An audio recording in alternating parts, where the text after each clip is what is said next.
Hello, good afternoon, everyone, and we'd like to welcome you to this session about for knowledge exchange on the UK geospatial strategy. And today we have Kieran Millard, Head of Data and Standards from Geospatial Commission UK, to share with us. Welcome, Kieran. Over to you. Thank you, Vanessa.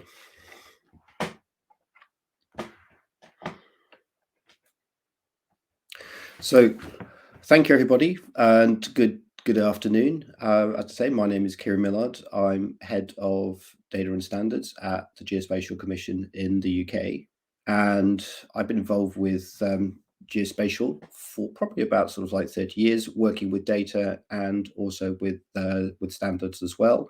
And what I'd like to present is an overview of some of the work we're doing with the Geospatial Commission.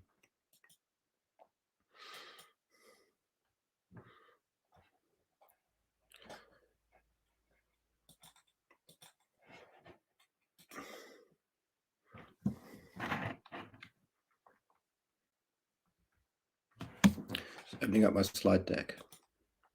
So the first thing that I wanted to really raise is, why is geospatial suddenly gone from a sideline activity to the UK to an activity that is now really close to the very centre of what UK government is doing? The Geospatial Commission is part of the Cabinet Office, which is the very central part of UK government. So it's quite a big change that's actually happened over recent years. And this really comes about because of the recognition that we need to have a more coordinated approach in the UK to respond to what the current challenges are, but what we see as the future challenges as well. So not just the scenarios that we've seen recently with global pandemics, but also with how we want to develop as a society, the trade-offs we need to have between economic development and also respecting the climate. And these all are complicated trade-offs that have at their heart geospatial information. And the government recognized that it needed to adopt a coordinated approach to make sure it had the right information to underpin these decisions. So the Geospatial Commission was established 2018, so it's very, very new. It is set up as an expert committee, and what it does, it actually acts to coordinate all activities in the public sector related to geospatial data. It has the overall responsibility for setting the UK's geospatial strategy, and it does have the authority to make targeted interventions as to how we go about delivering and creating the UK geospatial asset base. And probably quite crucial to allowing to this, we do hold the budget for a lot of the public sector's investment into geospatial. So that does mean that we do have the power to actually bring about change just through the finance mechanisms we have as well.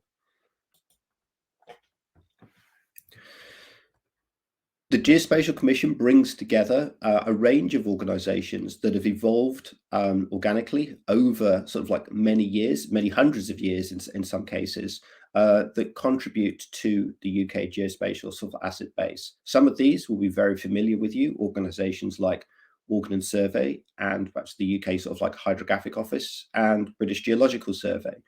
But there's also smaller organisations as well, like the Coal Authority, that actually has all the geospatial data on where the underground mining activities are. Land Registry, that holds the title to land ownership across the UK, and also the Valuation Office as well, which also has an important role in the UK housing market. So we wanted to look at how we work with those 6 partner bodies to actually bring about improvements to how we deliver geospatial data in the UK. And our strategy was launched, I think it was last year, and it runs for a period 2020 to 25 under the banner of Unlocking the Power of Location. One thing I think that's really important about this strategy is that it goes sort of like beyond what we've traditionally done. The traditional borders that we set for ourselves around the sort of like the geospatial data helps us look at geospatial data in a different way. On one side, the UK has a very long heritage in geospatial data, over 200, 250 years. These have developed into very stable sort of institutions that provide a very robust sort of mapping base to the UK. However, their reasons for why they're established 200 years ago has changed very much to the challenges that we face sort of like in the future. We're in a position where we need, as a country, to use the expertise that we've got and created, but also actually learn quite a lot from organizations and countries who are starting to approach geospatial data management from a different way, potentially adopting new agile methods, more radical ways for how we deliver sort of like value from geospatial data. So from a UK's perspective, we want to sort of like contribute what we've learned, but also sort of like look at sort of like new approaches as well. And the Geospatial Commission acts as a sort of like a conduit to help us to do these things.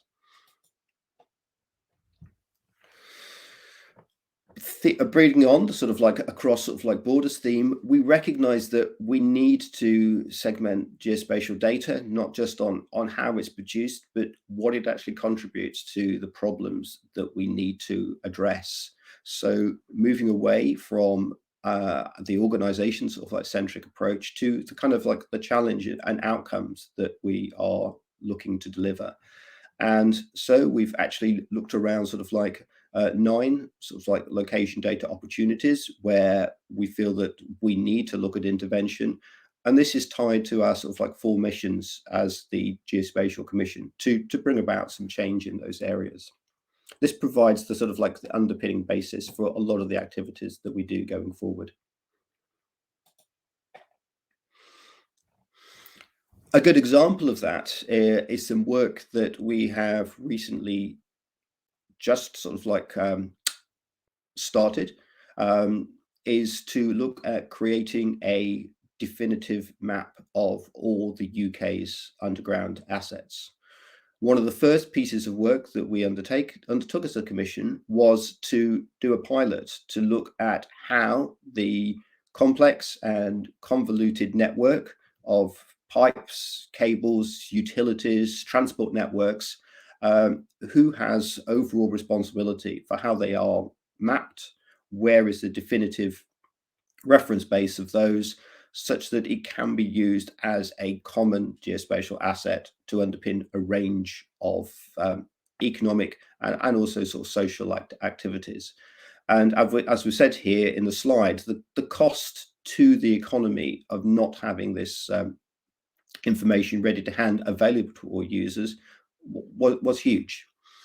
After completing the pilot phase, we have recently, and I say recently, just in the last sort of 2 weeks, announced the contract to actually sort of like build and operate this service for the sort of like the next 3 years.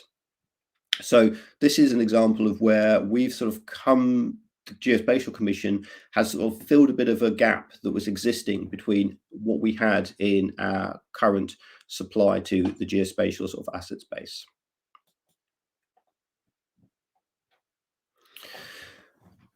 Standards are a very key component to how we see the sort of like what we do in the UK, but also how we can work with organizations across the world in terms of actually setting the direction for geospatial data.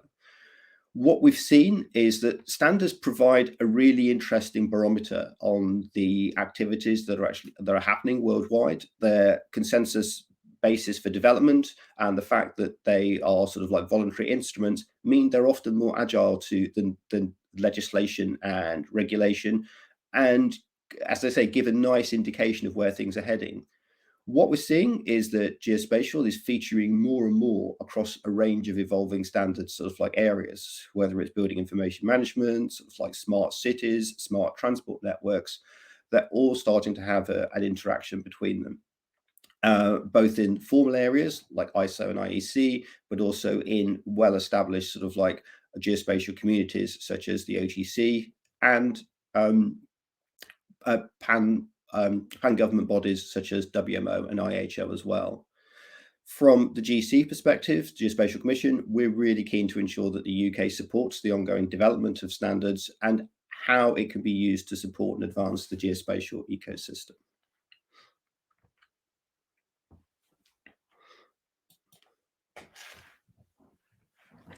International engagement. The point with a lot of the issues that we talked about at the start of this slide, the challenges that we face and the opportunities available to us are not just at a country level. They are part of a wider global ecosystem. For that reason, the Geospatial Commission is very active in the international efforts such as UN GGIM, largely represented through Ordnance Survey. And we fully support the practices and the framework that UN GGIM sort of like offers.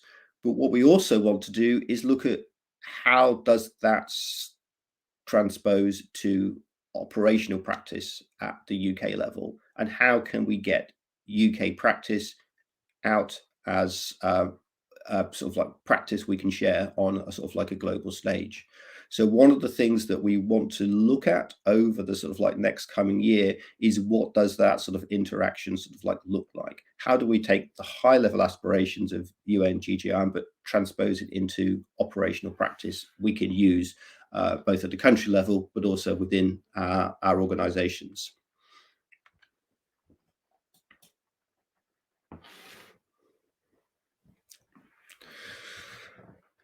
Aside from our sort of ongoing sort of strategy, we produce an annual plan which delivers against the strategy. I want to highlight here some of the projects that we have ongoing and will be completing over the next years, really to highlight some of the breadth of activities we're performing as part of the Geospatial Commission.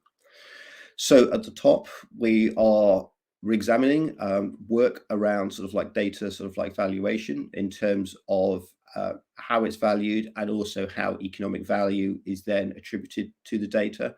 We need to do this to inform a lot of our investment decisions in terms of what do we prioritize to advance and improve our geospatial asset base. So this valuation work is quite key. The second point relating to the public dialogue on sort of like ethical use of location data.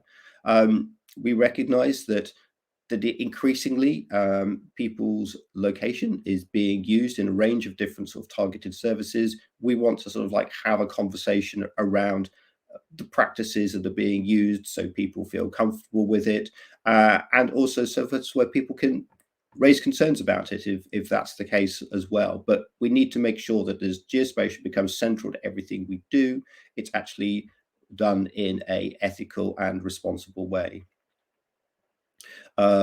Transport, we're doing quite a bit of work around sort of like innovative approaches to transport. We have been funding a series of competitions to encourage innovators to come up with responses to particular transport challenges. The land data program, this is looking at taking a step back about how we use data to manage land, and is there a different way that we actually need to do it that is far more responsive, far more intuitive to support the current and also the future challenges that we have for how we actually use land. It's not just about the space that things occupy, but it's also about the impact of activities on the land with adjacent activities as well. How does that fit and how does that work together? The underground assets I've just sort of like mentioned. And finally, picking up on what I mentioned earlier around sort of like data standards, we are grouping some of this together around our adoption of the FAIR data principles in the UK. We are looking at some specific activities and implementation about what does FAIR data mean from a geospatial perspective, recognizing the large breadth and depth that we have of geospatial data. So that gives you a sort of like an overview of the sort of like activities that we've been performing. It's quite a sort of like a broad overview. As I say, we are a very sort of new organization. We've set ourselves a broad and sort of like an ambitious sort of strategy. But the things I want to highlight is that one, we're trying to look at a problem-centric approach to sort of like geospatial data, making sure that we have the right geospatial data assets in place to respond to the right problems at the right time. We are keen to build on what we've developed in the UK over sort of like many years, but also sort of like share that practice and learn from other approaches that are being used to respond to these new challenges in different ways. So if anyone would like to get in touch with me, these are my contact details. Please do drop me a line. We have a series of bilateral sort of like dialogues going with a large number of organizations around the world. We're happy to sort of like add to that list. And if you'd like any more information about the practices that we're doing in the UK, again, please do get in touch or raise a question now. Thank you very much. Great, thanks very much, Kieran. So we'd like to invite the audience to participate in the Q&A session. And if you have any questions, please raise them up in the Q&A box for Kieran. So Kieran, maybe you can just start off with one question. So what are the kind of collaborations you are seeking specifically with international partners, if any? So the sort of collaborations, there's no sort of single sort of like fixed area, but there are a number of challenges that we are seeing sort of like happening at a UK level. So a good example would be is how do you actually factor net zero into how you plan and use your activities, recognizing the different interactions that actually happen between what you choose to do from a local level to a sort of like national level. So if we are quite keen to actually talk to other countries, other organizations who are also facing that sort of like challenge as well. So how have other people adopted those approaches would be one good example. The other one is how we actually look at responding to sort of like some of these sort of like the global challenges as well. So biodiversity loss is another one. We're seeing that we're having diseases that are affecting both flora and fauna that are actually sort of like moving and sort of like around the world. How we can actually use geospatial data as a better way to sort of like manage those sorts of scenarios. So they're probably the two sort of like big ones that I would actually say at the moment, sort of climate change and biodiversity loss, and just sharing common practice in that area, whether it's about the economic models that are used to deliver data in that area, but also the types of geospatial products that are being used to support those activities. What about pandemic times? Can you share some use cases or projects that you're working on related to the COVID-19 situation?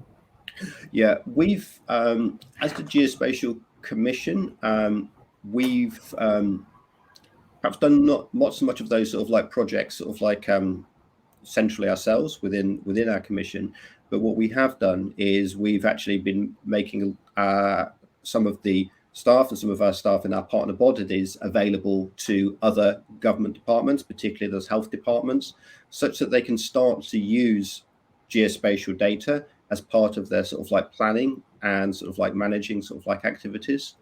In that area, there's quite an interesting and ongoing sort of like overlap between geospatial data and geospatial sort of like statistics. So the relationship between those two activities is something which I think has, certainly throughout the sort of like pandemic, has been good tool for actually communicating to the public about what we mean by geospatial data and how it can be used. I would say one thing that has definitely happened in the UK, and it may be happening in other countries as well around the world, is that the pandemic has actually brought to the focus of the public what geospatial data is and how it actually is used, and also raised questions and debate about what it means to sort of like attribute statistics to geospatial boundaries, and does that actually represent sort of like reality? So it has been a challenge, but it's been a very interesting time from a geospatial perspective. We have a question here. In aligning the Gs6, what is the key challenge? So the key challenge with aligning the Gs6 is primarily they are very different organizations. They have different business models, and they have different remits in terms of how they operate as well.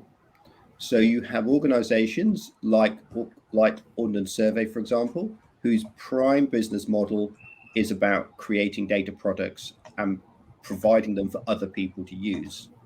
You have other organizations whose primary role is to just create data, which is for their own internal use and not really designed to be sort of like distributed to a wider audience. They're not set up to do that. So this presents a bit of a challenge, and this does lead on to the work we've been doing on sort of adoption of fair data principles. So making sure that geospatial data is findable, accessible, interoperable, and reusable. It becomes a challenge as to what absolute benchmarks you can set to different organizations who are very, very different in that respect. So we are looking, and this is a piece of work we do want to do sort of like going forward, is look at how do we actually take UK geospatial assets as a whole, and what does that mean to the organizations that supply it? Not just the Gs6 organizations themselves, there will be perhaps other organizations that feature into that as well, and what absolute norms should be set in terms of providing and sort of sharing data, what needs to be looked at in a more sort of like blurred context. So in summary, the key challenge is you've got different organizations doing different things, and you can't expect them to sort of like run and operate in the same way, even though they're all providing geospatial data at some level. Can you comment on how the Geospatial Commission collaborate with private sector? And if you have any other use cases that you can share in this aspect? So the private sector relation, I think there are two levels with the sort of like the private sector. One is the innovation angle. So we are very keen through our innovation strand to work with large organizations and SMEs in particular to come up with new and innovative approaches to solve some of the geospatial challenges. And through then, we are providing funding through competitions to allow private sector companies to come on board. What I think the challenge will be sort of like going forward is how we interact more formally from private sector organizations from a supply context. We already have organizations like Ordnance Survey that, although it's one of our Geo6 organizations, they are a private company. They are what's called a government company. So they do operate on a normal sort of profit and loss rules.